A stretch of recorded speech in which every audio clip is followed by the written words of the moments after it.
Another busy week in our nation's capital. The moderator of Face the Nation, Margaret Brennan, joining us live from Washington, D.C. And Margaret, as always, thanks so much for being with us. Great to be with you.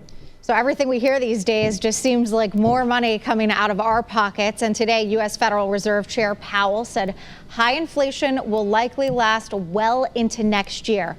What do you think that means for the average American? This is a real worry in Washington, and it should be for Americans, that their cost of living is indeed going up. If you strip out energy prices, gasoline, if you strip out food, and you look at the year-over-year increase, it's about 3.5%. That's what the Fed looks at for inflation. That's what the chair was speaking about today. But you and I both know the real cost of living has gone up even more than that. And this is a real concern for the economy in the United States and for the Biden administration politically as they try to chart a course of recovery coming out of this pandemic. We're going to look at the implications of this politically and economically. This is not the only worry, as you know. Supply chain disruptions, also a big concern. We have one of the top economists in the country joining us Sunday to talk about it. One of the top economists in the world, really, Geeta Gopinath, the chief economist at the International Monetary Fund. And we will also look at the prospects for this big spending package President Biden says should help some of this.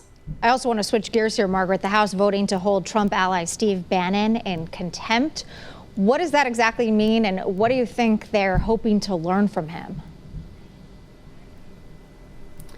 It means that Steve Bannon, a former White House advisor to President Trump and an ally of his, refused to answer any questions that Congress asked him to come and answer, and ignored a subpoena. And so they sent him to the Department of Justice and said, look, we're holding him in contempt. You can prosecute this. Now, whether they choose to actually prosecute it is another matter, but it could come with something like a fine of $100,000 or a year in prison.